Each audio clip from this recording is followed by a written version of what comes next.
Welcome to Drink Beer, Think Beer, the podcast that gets to the bottom of every pint. I'm John Hall. It's a new year, so let's look forward on trends, travel, and ways to better embrace beer. I'll be joined by Andy Crouch, M. Sauter, and Don Tess in just a moment.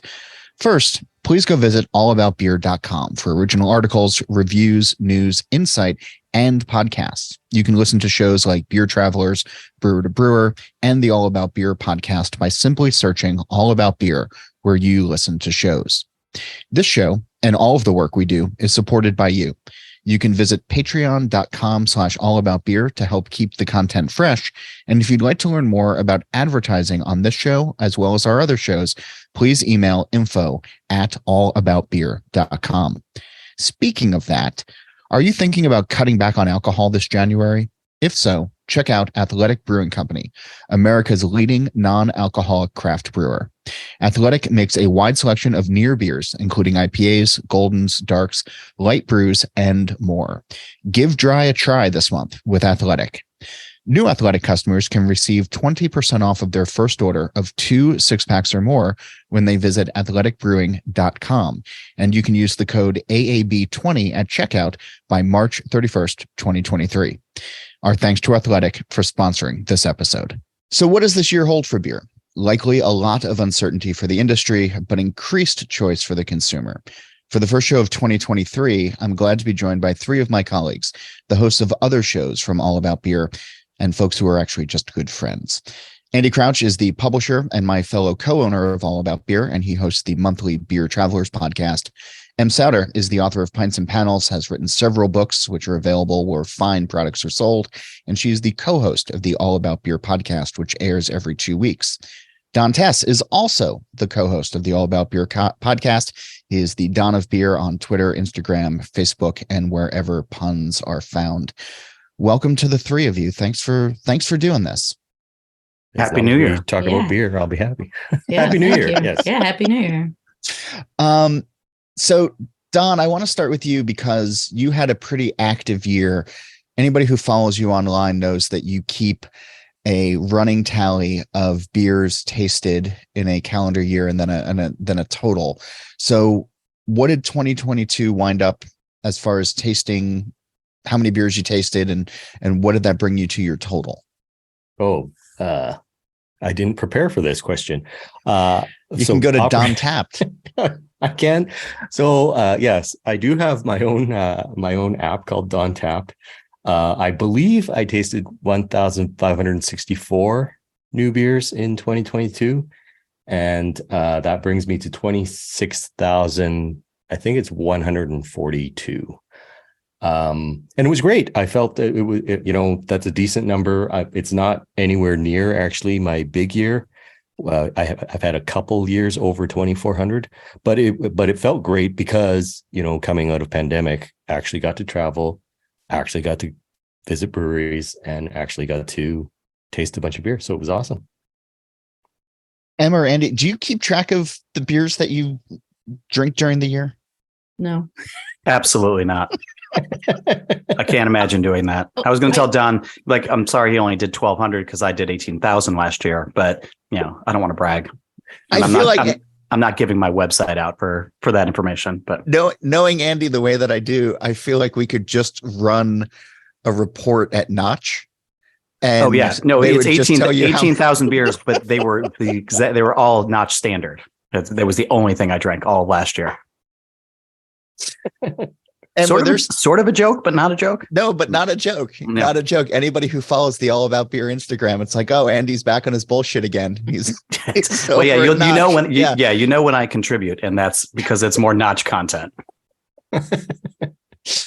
And I know you tried a lot of beers last year, even if you weren't keeping track. Was there anything that sort of stood out in your mind as something that surprised or delighted? I will say if a beer has to make it like an indelible impression, so I'd never forget it for me to remember. There are beers that I've had that are, so I was in Brazil in October and I had a sherry Maibach.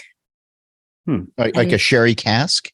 Yeah. Yeah. But so the way that this brew, it's a brewery called Avos, which is the Portuguese word for like granny, like a cute, like a gaga, like a kind of a granny grandmother, like a cute word for grandmother. And all the people that work there in the tasting room are grandmas. Oh, and they do, yeah. And it's a lager brewery, but they do a lot of really interesting like casks, or they'll just, since this is illegal in America, unless you have a distilling license, they do a lot of like beer cocktail hybrids. So they'll just like pour sherry into a Maibach. oh, Oh man. Or that's my undoing. Yeah. They made a beer that was, they just brewed a Baltic Porter and then they poured Negroni into a barrel with the Baltic Porter and then they kegged it. And it was, and they made a regular version and a coffee version. And it was so good. And like, you can't do that in America. It was like, it was really, those beers were really, really good. And it was just in this like nondescript street in very small brewery in Sao Paulo. And it was really cool. Like that was really, I've never, you know, when like you have beer and you've been in beer for so many years and then you go to a brewery that pushes where you're like, I've never seen this done before. That really like is exciting. Wasn't there a brewery for, maybe it's still there, but wasn't there a place in Denver that was called like Grandma's Attic or something, or Grandma's Back Porch, and it was all done in like doilies and crocheted bar tops and things like that? Does that ring a bell, or did I have a fever dream at one point? That sounds like not a real place, but a place I'd like to go to for sure. Yes, there is. It is called Grandma's House. And it is a small brewery in Denver that celebrates all things craft. But I've not been there, and I cannot. Their logos for their social media icons all appear to be crocheted. Okay, all right. So I'm getting the vibe a little bit. Yeah. Okay. At least it wasn't a fever dream. That I mean, there are John. There are 10,000. You know, I apologize for swearing, fucking breweries in this country at this point. There's got to be a Grandma's House, you know, and Grandpa needs a house too. And the creepy uncle needs creepy uncle. Creepy uncle brewery. I was going to say there's a creepy uncle. They have most of those. That's most of the breweries at this point. Yeah. They just don't name that on the outside. Yeah. Yeah. And frankly, all of their tap handles are crocheted as it turns out, but they also look a little bit like dildos now that I'm looking at a photo. I don't know if this is a family friendly podcast or not, but it's yeah, like we've only been doing it for 3.5 years. Sounds like it warrants a visit. But I got to tell you, like just from the pictures I'm looking at online, this looks like a real cozy place to hang out, including the couch that they clearly pulled off the street in college and kept. So I know a lot of breweries. Couches. Yeah, I know a lot of breweries will put like, you know, nuts or chips or something on the bar top if they don't have a bowl of hard candy, ribbon candy. Yeah. I don't want to go. They have a sign on the bar that says, "If you are not my grandma, I'm going to need to see ID." Oh, all right. I want to go just so that when I taste the beer, I can do my best Ralph Wiggum impersonation and say it tastes like grandma. See, this place looks like it is fake. There's no way that this place really exists. All of the photos, this looks like an elaborate con job. But now I need to go. All right. Well, it's GABF this year rather. Yeah, GABF. I'll go. We'll call them up and see if they'll let us do some live audience podcasts from there. Definitely. I want to go to the brewery that Em was talking about. Well, we'll go to Brazil. Yeah, Avos. Yeah, the brewer was a really nice guy. Once Andy's done with the All About Beer accounting and we get our private plane money back. Speaking of which, now is that time for that plug. If any of you want to get out and sponsor either All About Beer, you know, whatever John's podcast is called as well, Drinking Beer with Don't or something. But, get out there and send us some money. I swear to God, I can't even get respect on my own goddamn show. Like I've been doing this for years. This is your fault for who you asked. This was the thing that kept us going for the last couple of years. It is. And now how quickly you forget now that we have this nice new show. Now we have an embarrassment of talent and riches on the show. So in the All About Beer family. That's as long as but help us out. You can go to allaboutbeer.com/podcast and learn about all of the shows and ways that you guys can support this show, and the Patreon too, which has been great. There's been some people who have signed up in the last couple of days even. Yeah, so. we appreciate it. All of that goes to support our work and Em and Don, and get us to Brazil and to Grandma's house. Exactly. Which is what I'm sure people want their money to be going for is 100%. All go to Brazil. I don't know. The Brazil beer scene is really cool. Yeah, we'll do a lot of articles on it. One of the reasons though that I brought up that we got sidetracked with Grandma's house. What's it called? Grandma's closet? Grandma's house. Grandma's house. The reason I brought up the number of beers that you tasted, Don, was because you posted one of your 50 posts that you do online a day. It's tough to keep up. So many posts. There's so many posts.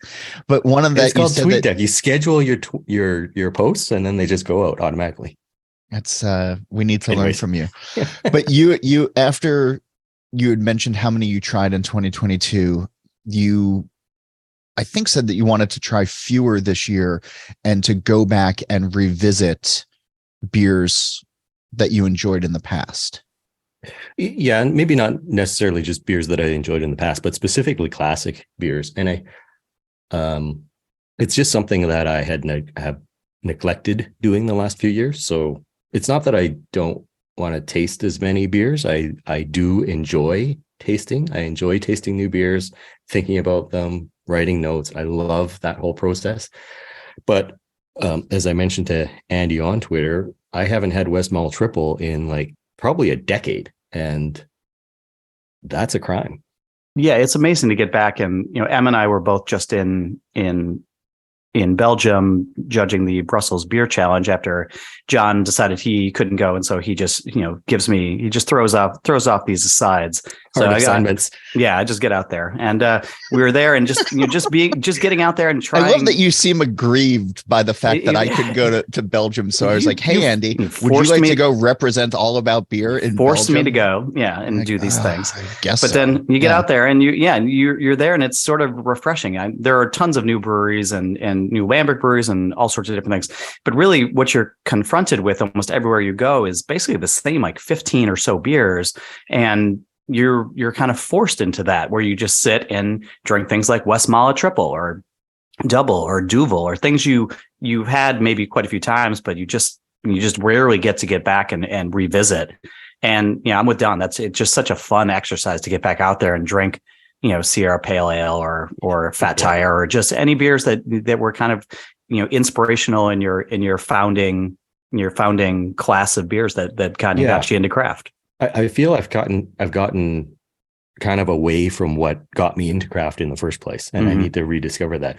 And that's not any regret or anything like that. I love tasting new beer. I just need to recalibrate my palate and remind myself. And like Em talked about, one of the things I love about beers, I've had 26,000 of them, and every now and again I still have one that makes me go wow, and I want to go back and see if some of those beers still make me go wow. So I've already done. I did Aventina's eisbock last night. I put a Westmalle 12 just in the fridge. light little beer before the pot. But he wanted to be his best self today. So, good Lord! If I even looked at that bottle, I'd be hungover for a week. Yeah.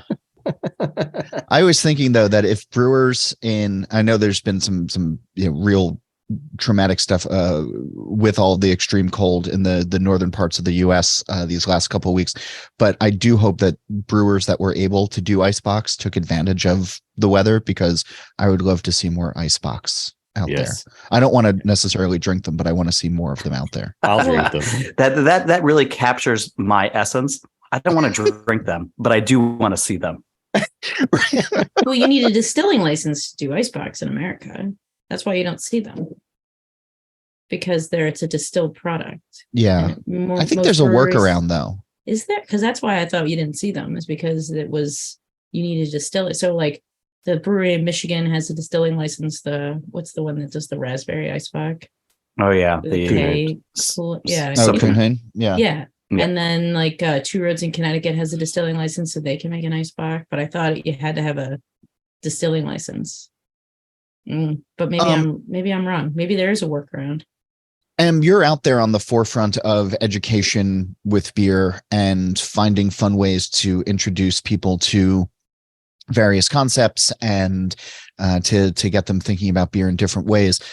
How much do the classic beers factor in to what you put out there? And then, do you find that that's what people are looking for, or is it just tell me about what's new, what's shiny? I try not to tell people what to drink because there's so much local choice. And I kind of want that. Like in my second book, there are no mention of any brands except Guinness and Saison DuPont. That's it. Other than that, there's no mention of any brand at all that you should go try. Mostly because you can go, it's a kind of a cop-out answer, but like go to your local brewery and like maybe they make an eisbock. Maybe they, their beers could be different than the classic ones. But they're still a really great way to explore styles. And so I try to get people to kind of think outside what they want to drink, because I don't want to tell people what they should and shouldn't drink, because that's none of my business. Really. Andy, what do you want to tell people to drink? Oh, I tell people to drink okay. things all the time and tell them not to drink other things. But people listen or they don't. I mean, this is why it's good to have under the broad circus tent that is all about beer. All these different viewpoints. M was just on one of John's 15 other podcasts the other day, and I was listening to it in the car as I drove back from this sweet haircut that I just got. And she's just talking about how her and Don are kind of like not cynical in their podcast, which for me is, and I agree. It's like, it's such a, Andy wants to talk to you guys about renegotiating the contract. Yeah. Or just being much more cynical is basically what I need. In real life, I am very cynical though. I know that's why I can't, you guys have taken this very positive approach, which is a great counterbalance to both the, mopey, emo pessimism that is both John and myself. I mean, he's basically like a walking human Eeyore. And so we're very happy to have that. That's true at all. I don't think that's true. I don't think that's even remotely true. Maybe a little bit true. There was probably a question there, but I forgot it. Well, no, it was more of just the opinion of what people should be drinking or what they shouldn't be drinking. I don't know. You got me sidetracked with all of your insults. It's hurtful. And I would take it up with HR, but since that's you, that's me. Good luck. Don't like your chances. No. Yeah. We've been talking social media, but I know we're talking about the new year, but Andy, you put up a post earlier this week on, breweries that have closed that you miss. Yes. And we did see a rash of closures throughout December of 22. And there's, a couple of new ones that have even popped up in the new year that I've seen. And, Em, you were talking about local choice as well. Where do you think this year is headed with closures, with a reshuffling of the landscape? And Andy, I know you pay attention to that part of the industry, and I imagine you had a reason that you asked that question online. So I'll throw that to you first. Yeah, mainly it was because I'm very inactive on social media in recent years, and that's maybe parenting or what have you. And I've been testing out some new things, but I've been thinking sort of as the end of the year came, just reminiscing on what has come to pass in the past year. And one of the things I do like about this tweet that I sent out is the brewery that got the most response for a brewery that had closed, that people really missed, was Smutty Nose, which is actually still a brewery that I was going to say, aren't they still open? Yeah, they're not closed. But with that said, I actually get what the people who responded mean by that, because Smutty is maybe not once what it was, but it has changed, and that sometimes happens too. But in terms of just where I think we're going, we've been talking for almost 3 years now, just shy of 3 years, about this great reckoning that will come and with COVID and recession and what have you, that these breweries were going to close. And we frankly, didn't see it for the longest time. And now I think we're kind of starting to see that long tail of closures happen a little bit. But with 10,000 breweries in this country or somewhere in that neighborhood, certain percentages of businesses are gonna shutter, and that's it's a pretty high percentage of businesses. And I think in the brewing trade, maybe because the barrier to entry is so high financially speaking, we've seen relative to that, to the openings, a relatively small number of closures. And I don't think it's crazy in terms of an ahistorical perspective. We're seeing more closures than we've seen in previous years, but we're still seeing plenty of places open. So I think that, in Boston, we've seen, just in the last few months, places like Night Shift, transition out of brewing themselves. And, a lot of these, and then another place called Brado just closed. And we're not a beer scene that is particularly thriving in terms of the number of breweries we have. So losing any of these is kind of a big deal. But I think breweries close for a variety of reasons. And I think some of them are, just tough times, COVID, just the continued hangover and people not drinking on premise, to financial mismanagement, to people get sick, to people just get tired and want to be out of the trade. I don't think things are going to get too crazy. I think, we've been pretty strong to this point. I think the market for craft beer is still really strong, and I apologize for being positive and optimistic here, but I am. And you spend time in tap rooms. You even work at one in Connecticut. For those that are thinking about, okay, how do I make the most out of this year? You've offered what I think are, some tongue-in-cheek looks at brewery tap rooms, but you also have some thoughtful ideas on small things, big things that tap rooms can do to make themselves more hospitable. And I'm wondering what's sort of top of mind for you. If somebody's saying, okay, like, I want to be the local tap room, I want to get new people to come in, I want to make this a place that can actually grow.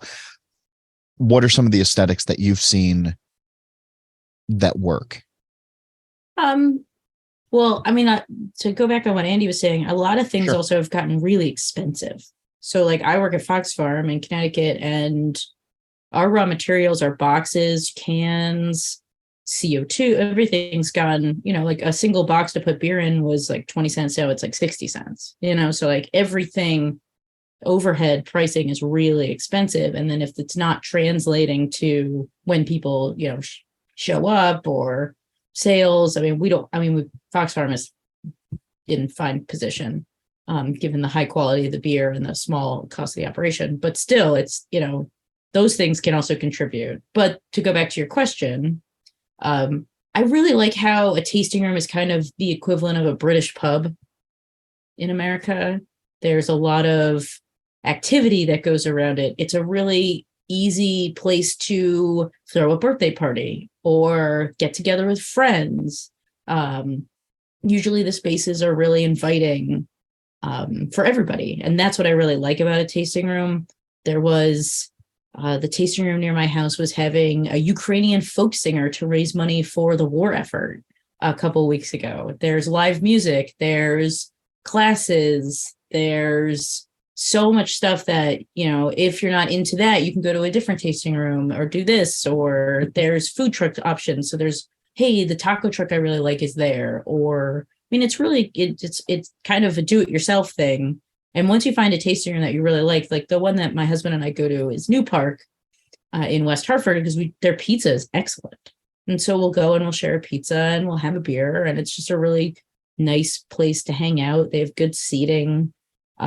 It's not too loud. I'm really a big stickler. I'm kind of an old person at heart when it comes to like noise level and crowds. So once you kind of find the tasting room, and there's so many of them, find the one that works for you. Yeah. And as long as the beer is good, that's kind of the first and foremost.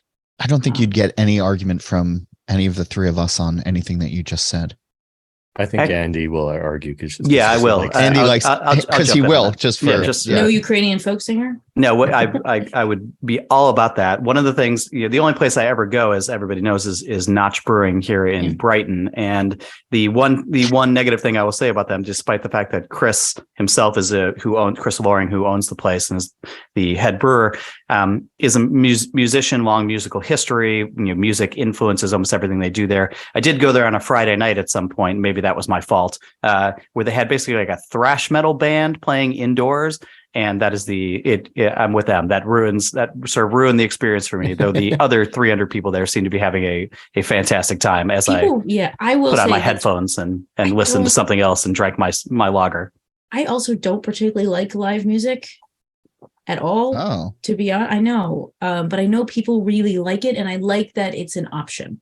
I like good live music. Yeah, I just think, I think a tap room needs to decide what they want to do. So if you're a live music tap room, then great, and if you're not, then don't. I mean, New Park has a stage with, they'll have acts come in that are really good. And do we go at those times? No, we don't. But I like going on a Sunday afternoon when it's particularly quiet and I get to eat my pizza and drink my pale ale, and it's nice. That's kind of when I go to tasting rooms, when it's going to be less, not Saturday afternoon at 2:30 when it seems to be everyone decides they want to go to a tasting room. So, which is great. If you like that vibe, cool. There's no one thing that makes tasting room a tasting room besides the beer. And then other than that, you can make it how you want. There's the fancy ones. There's ones there's ones where you sit next to the mash tun. It's all about your experience. I think breweries just need to put thought into them. Put as much thought into their tap room experience and atmosphere. Yeah. I just think we just need more elderly themed tap rooms. More doilies. Yes. More doilies. So many more doilies. Knitting circles. Yes. I would learn to knit at a brewery. That sounds great. I don't know how to knit. I would actually do that too. That sounds great. There's I bet 100% exists. I imagine Mary Izette of Fifth Hammer in New York could start that up. She is very big on knitting and crocheting. Every time I see her, she is knitting or crocheting something. And this is something I know happens in other breweries. I know there are places that do this, and I think it's fantastic. There's a place here in the Boston area, Aeronaut Brewing, that is very community focused, and so. While the tap room's decor and everything it's pretty interesting, the tap room decor. But what they focus on is they do like 2 or 3 sets of events for the community a day in there. And some of it's live music. Some of it is things like they'll have like a painting session or crocheting or or poetry reading. They just keep doing event after event after event. And the place is always pretty busy, and it attracts a wide swath of people who are interested in. They have video game nights in there. They just do all sorts of things, and I love that kind of community engagement.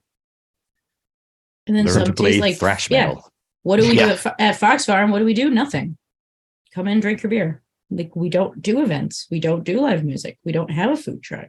You just come and enjoy the beer, and you make it your own too. And that's good. And you go in there, and it just feels like a party in Fox Farm every time I'm there. It just come on Thursday. I still have never been. Come on Thursday in January. It'll be me and my coworkers and the Fox Farm 4, who are lovely gentlemen who come every Thursday and every Sunday and drink pilsners. Are those just regular customers? The Fox Farm 4, they were one of our first customers and best customers. So there's Dennis, Joe, Ed, and Dave. Ed Winters in the South. He lives in an RV, so he is not there at the moment. So are they auditioning for a 4th when he's in the South? Andy would like to apply. We have a guy named John who kind of fills in, and then there's Corey. He's in the Air Force. Always and his wife Wendy. They come in, and they all come in Sundays. And the owner's father-in-law comes in, Mark, and his wife Linda, and they're just it's like a Billy Joel song from the 70s. It really is. I aspire to this. In the Air Force. I wouldn't work looking anywhere for else. eisbock. Ed's in his RV in the South. He's great. Yeah, he's probably in the Panhandle now in Alabama. He's a great guy. I love Ed. Dave makes empanadas from Argentina. He was very happy when they won the World Cup, and he brings us empanadas. John, at what point did you realize that you've lost control of the show? I'm just curious. Was it like minute 5 or 6? November of 2019. Yeah, fair enough. Yeah, when I was sitting on episode 1 in a basement barrel room with Matt Brendelson, listening to Volare, that's right, sung by Barry White. That's right. I knew that the show was never going to be what people wanted, but it's been even better. It's what the people need, though. So, hey, speaking of what the people need, I'm happy to tell you that this episode is brought to you by Athletic Brewing Company, America's leading non-alcoholic craft brewer. Give try this January with Athletic Brewing's Near Beers. New Athletic customers can receive 20% off of their first order of 2 6-packs or more when they visit athleticbrewing.com and use the code AAB20 at checkout by March 31st, 2023. And thanks to Athletic for being a sponsor of this episode and All About Beer. So I want to switch gears and talk a little bit about travel. One of the things that we did in 2022 when we brought All About Beer back online was revive the Beer Travelers column in podcast form. Beer Travelers was one of those things where it had been part of the magazine back when it was a print magazine from almost the beginning. There had been various columnists over the years who had spearheaded that effort, and then Andy took it on in podcast form the later part of 2022. And Andy, you've been talking with local experts in various cities around the world, trying to delve into the beer scene of what it is right now. Have you seen a theme post-COVID, not post-COVID, but in this COVID era of where beer tourism is around the world? Like, is there a thread that you've been able to suss out after 6 or so episodes? Well, of these 6 or so episodes, what I've been doing largely is figuring out where I'm going to be traveling to in about 2 months, and then calling local experts so that they can just do all of the work for me. And it's been very successful so far. I do need to plan some more travel for this upcoming year so that I can do some more podcasts. But Brazil. Exactly. Yeah, Brazil. Yeah, definitely. And so, but it's been interesting to talk to these folks on the ground because, with 10,000 craft breweries around this country, I lost the handle on what was going on in craft beer in terms of all of these local markets, a long time ago, because you just can't do it anymore. You can barely, some of these towns have, 30, 50, 100 or more breweries, and it's next to impossible unless you're basically like 25 years old and have nothing but disposable income and time to go and visit all of them. And that's, what Don does. He looks great. He looks great, but he's still 25 years old doing those things, getting out there. And travel is just such an important part of craft beer, and it always has been. Drinking locally is long been a catchphrase, but getting out and experiencing beer in its local environment, whether it's Belgium or Brooklyn, it's very exciting. And I think these folks who I'm talking to are incredibly passionate about their local markets, and they're so excited about what's happening there and wanting to promote the place that does amazing, Czech style Pilsner, and the places that do slow pour, or the places that do mixed fermentation. And they're just so passionate to talk about those places. And, without everybody staying at home more, I'm hoping, with the Beer Traveler series to sort of entice folks to get back on the road a little bit to, in 2023, to look at traveling, whether it's, just, the next state over or internationally. And that's what I'm hoping to do as well. And, having traveled a little bit this year, I'm hoping to do a little bit more next year. But I'm so excited to talk to these folks and just find out what's happening locally, because, there may be towns, we've done shows on Chicago and Denver and Brussels and Brooklyn and the Tampa Bay area. These are all places where I've spent a lot of time over the years.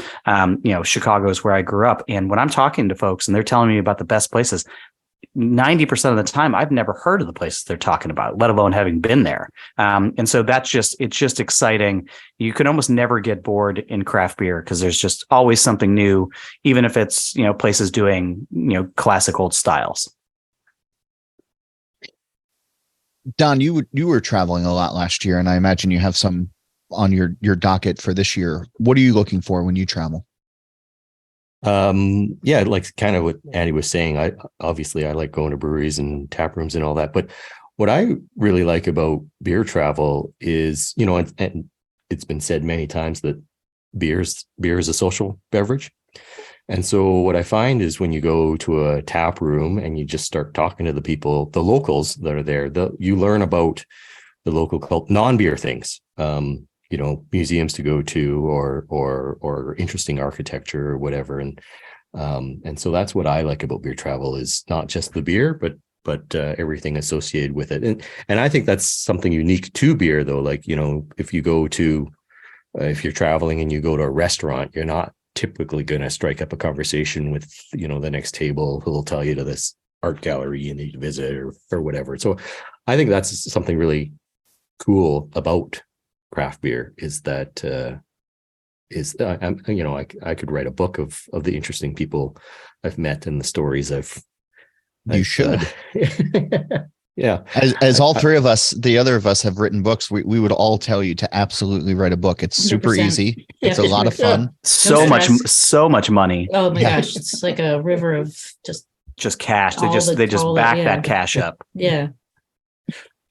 Yeah. No, but so yeah, looking forward to travel. I always I haven't been to a new country for me in a few years, and so I haven't booked anything, but planning to go to Sweden this year. And then because I'm going to go that far north, then maybe we'll tuck in, Finland and Denmark while we're at it or whatever. And looking forward to having the beer there, of course, but also looking forward to learning about something cool, food to try or art to see or whatever. Em, do you have a lot of travel planned this year? You were everywhere last year. Yeah. Right, and we're going to be everywhere this year. We're going. My husband and I are going to South Africa in April for 2 weeks for anniversary / I'm judging the African Beer Cup. We have a family vacation to Hawaii scheduled, so we're going to Kauai and the Big Island. So I'm really excited to try some Hawaiian beers, some South African beers. I'm always on the move. I love to plan travel. It's something that brings me great joy. And then I love going to online and saying, hey, I'm going to blank. Where should I go? And then it's always a bunch of breweries I've never heard of before. And then you go and you're like, this is amazing. Why have I never heard of this? Mm-hmm. And it's really exciting. I just remember going, I took a class in Bethlehem, Pennsylvania. And I'm like, where am I drinking in Bethlehem, Pennsylvania? And everyone's like, you got to go to Bond Place. Fegley's. You got to go to Fegley's. Oh, and Bond Place. And Bond Place. And Bond Place was a 15-minute walk from my hotel. Yeah. Which was the greatest week of my life. Because just like their attention to British beer styles was really great. Their tasting room was weird as hell and small and really intimate and really nice. And I just toilets everywhere. You beat me to it. You beat me to it, Don. Sorry, Em. When people come and visit me where I am in Jersey, there's often hey, let's go to your local brewery, which I don't take people to the local brewery anymore because it's not great. Mm-hmm. And but Bond Place is a cool 50-minute drive down the road. And I love taking people there. When Jeff Allworth was out here a year ago, we went out there and he is still talking about it. So when any of you come and visit, I will take you to Bond Place and we will drink mild on cask. On cask. And you're like, what? Yeah. If I ever got the invite, maybe I'd come, but open invitation. You have a desk here at the home office. So good to know. Yeah, your mail is piling up, by the way. Use that as a write-off as well. Good to know. 'Tis the time to be thinking about all those things. I know.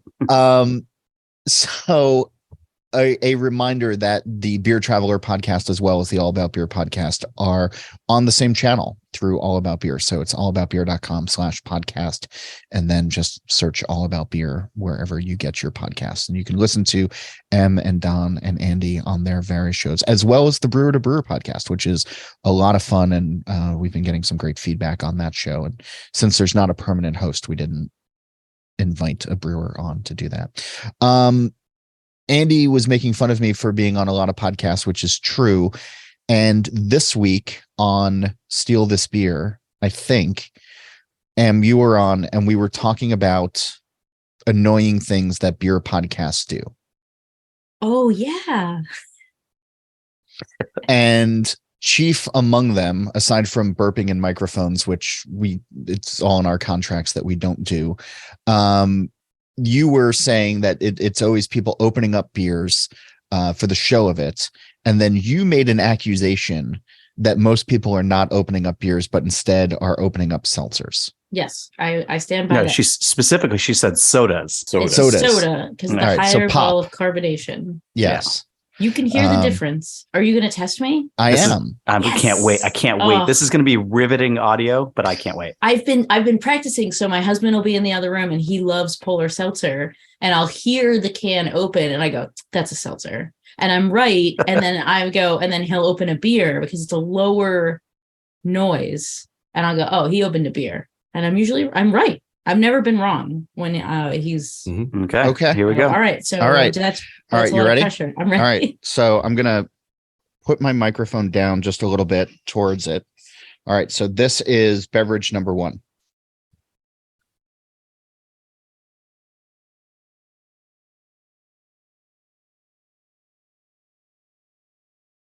What do you think, Em? I didn't hear anything. I didn't hear anything. Oh God. Oh man. I opened it. Maybe I was too close and maybe it burned it out. All right, hang on. All right, I'll try this one. He's just going to keep opening things. I know. Yep. I got. That's fine. I have an endless supply on my desk. All right, you ready? Yep. Oh. It was so faint. So faint. I don't know if this one's going to work. All right, hang on. I got more here. I'm just going to keep going down the line. All right. I think that one was a beer though. Actually, I got to tell you, I'm pretty sure Zoom's audio function is probably kicking it out. Okay. My guess. Well, let's see. Okay. It's not as fresh. No. Yeah. Can we go around and guess? Yeah. Okay. I'm going to say beer. I'm going with beer. I want to say the first one was a beer and maybe the second one was a seltzer. It was a beer. It was a Pilsner brewed with All four right. malted malt, 2.6 volumes of CO2. Wow. The very first one that I opened that you guys said that you could not hear was a Rauk beer. Okay. Specifically from Wallenpaupack Brewing Company. This is their Hall and Oats. This is their Hafer Rauk beer. How could I not hear the smoke? Yeah. Which is also a reminder to go check out This Week in Rauk Beer, which is online on the Facebook group and on Twitter and Instagram at TW Rauk Beer. And you can also get some official merch from them from our site. I have never been more proud of you. Thanks. I'm really trying hard. 2023. I'd like to plug that merch. I'd like to plug the merch and get it off of your desk here in the office. Yeah. The second that I opened was it's called Sassy Nessie, and this is from Sun Fork, which is a collaboration between Sun King and West Fork Whiskey in Indianapolis, and this is their Mythological Wonders hard seltzer. And Sassy Nessie is a cucumber watermelon flavored hard seltzer at 4.5% ABV. Okay. Now, before this podcast ends, I need you to mix those two and then drink them. Please don't do that. That's a Patreon level, and you can go to patreon.com/allaboutbeer to see that special episode. Please don't do that. Yeah, I'm not going to. All right, but the third one, which you all heard, what did you think that was? Don said beer. I said beer. Andy said beer. Who's the only one I heard? I think I said seltzer, but I know it's. I'm not gonna lie. This isn't the same as like hearing it fresh. It's so not. I'm feeling. We're gonna do this in person at Grandma's during GABF. That's right. Yeah. A lot. That's gonna be the live show, and that's gonna be it. It's gonna be 5 minutes metal plays in the background. What I could do is opening up, to plug my own stuff every Friday at 4:00 on Eastern on Instagram. I do a live. I'm so sorry, we're out of time. It always happens. Such an asshole. Go ahead. I could have my husband stand outside the door of the office and have him open them, and I could see which one. I would do that. I would do that for you. I would watch that. I'd tune in. All right. I gotta make sure he's home because sometimes he doesn't get home from work until later. But I will. So, I got you.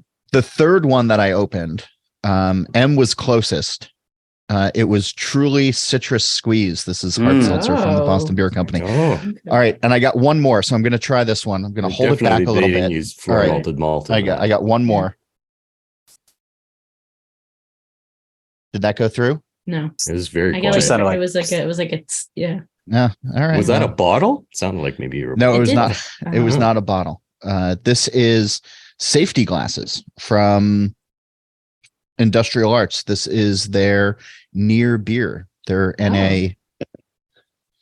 They're NA beer. Yeah, it sounded like a bottle opening. Yeah. All right. Well, yeah. Well, I'm 0 for 3 on my Instagram show. Yeah. So I'll probably No, this get was a really good thing to try in theory. And I liked it. I appreciate you trying to, because I do, when I hear beer podcasts, it's a lot of like electric guitar, and then there's a beer opening and pouring, and it always just sounds like a Diet Coke. It never sounds like a beer. It always has too much, unless you're pouring like, I guess, a triple. It's always a higher vol of carbonation. It doesn't sound like beer. And then for 20 minutes, they talk about like their friend Lisa's party. And I was like, I'm not good. It was a good party. But I wasn't invited, so I don't care. It's sort of like when they make movies and they need to have cows, they use horses. And if they need horses, they just stick a bunch of cats together. What? That's a Simpsons reference. I can't believe you guys didn't get the Simpsons reference. No. That's a Simpsons reference. That's like season 10 though, right? When they're making the Radioactive Man movie. It's Radioactive Man, yeah. Oh, yeah. Where's my burrito? Yikes. All right. So is that Radioactive Man? Really quick, everybody's been on the show before, so I've asked you all the green door question before, so I'm not going to do that on this show. So my fast question to each of you is, when you write your next book and it is your memoir, what are you going to call it? I've always wanted to write I wrote 150-ish columns for Beer Advocate, and I've always wanted to just do a book of all of those, put them all together in like a Mao's little red book style. And that's basically like it's just a little tiny red book with just nothing but vitriol about beer. I'm not sure what I would call it, but that would be that's my concept. Vitriol and beer. Vitriol about beer. Yeah. Vitriol about boo this man. Yeah. Boo this Don's man. good on the fly. Don, what would you call your beery memoir? My beery memoir will be called "May I See a Menu, Please." That's fair. You need more puns though. I feel like if your title's not a pun, then is it a Don Test title? You know, that's the long con. It comes out and it's a completely pun-free book, and everybody's waiting until the end, and then they leave disappointed. Yeah. And what would you call your book? Oh gosh, probably something really upbeat and cute, like on my other book titles. So like, Beer is Wonderful, or like I Love Beer, The Beer Journey, or some kind of, it would have to be something sweet and wholesome. I'm not really sure. Ask me next time. Okay. Sure. When you guys come back in a year. Ask me in a year and I'll be like, oh yeah, I don't know. Oh yeah, I know. I still forgot. Come back to me in 25. Yeah. I think you should call your book "Did You Open a Soda?" Did you? Yeah. And it'll confuse people and they'll be like, what does that mean? And then they'll have to read it and then they'll be like, sodas. Yeah. In Connecticut, that's legal, the road soda for the passenger. Okay. If the driver blows a 0.0 and you're not on the interstate or near a church or school. That has a lot of caveats, and I'm a criminal defense attorney. I'm just saying. Andy doesn't necessarily recommend this. The road to my in-laws' house is not on the interstate, and we usually go around lunchtime. So if neither of us have had a drink before then, I drank a natter day in traffic on my way to my in-laws' house over the summer. How far is your in-laws' house from your house? 45 minutes. Okay.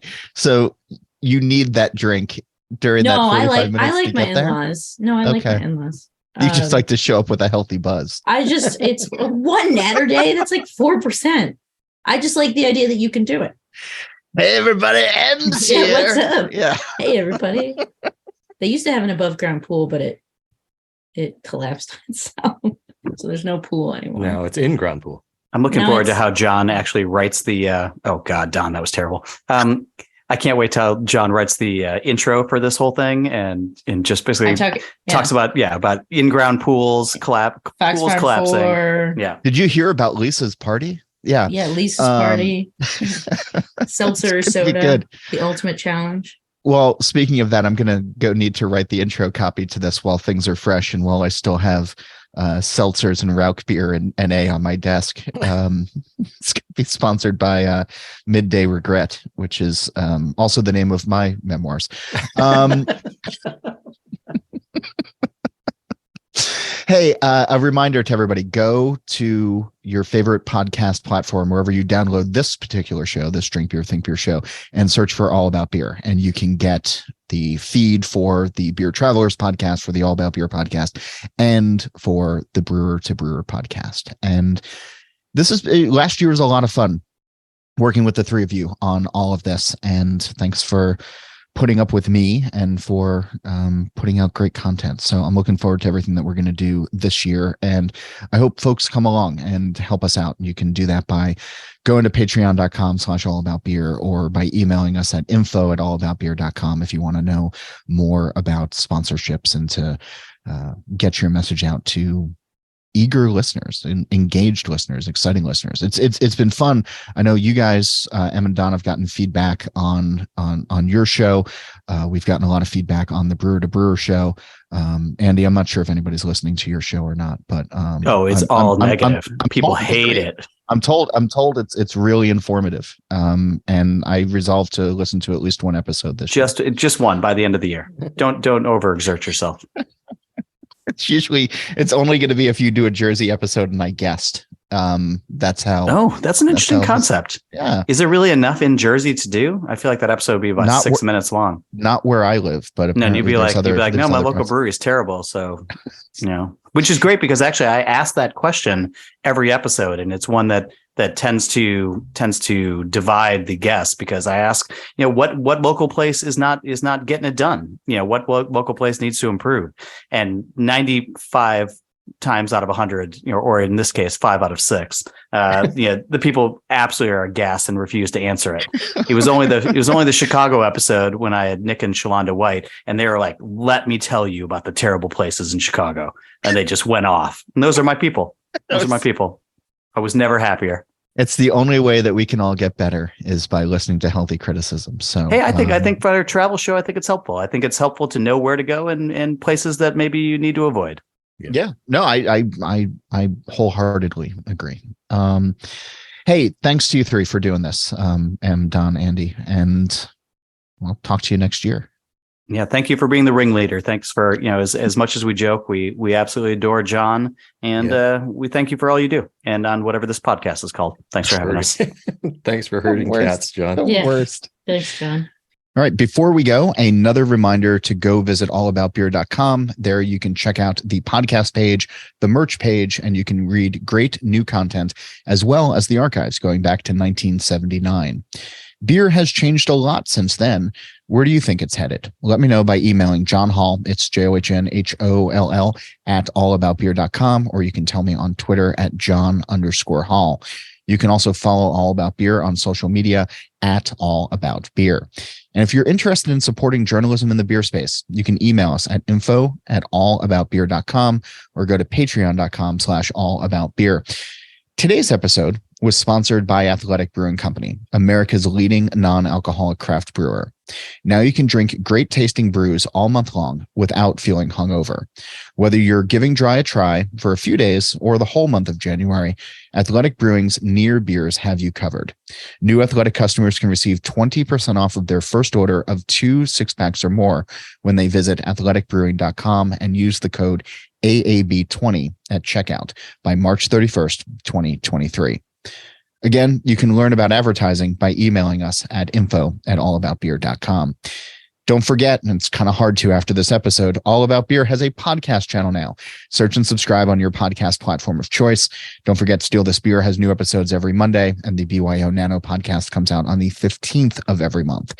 As for this show, Nate Schweber does the music, Jeff Quinn designed our logo, and I'm John Hall. New episodes release every Wednesday, and that's when I'm going to be back again to drink beer and to think beer. Happy New Year.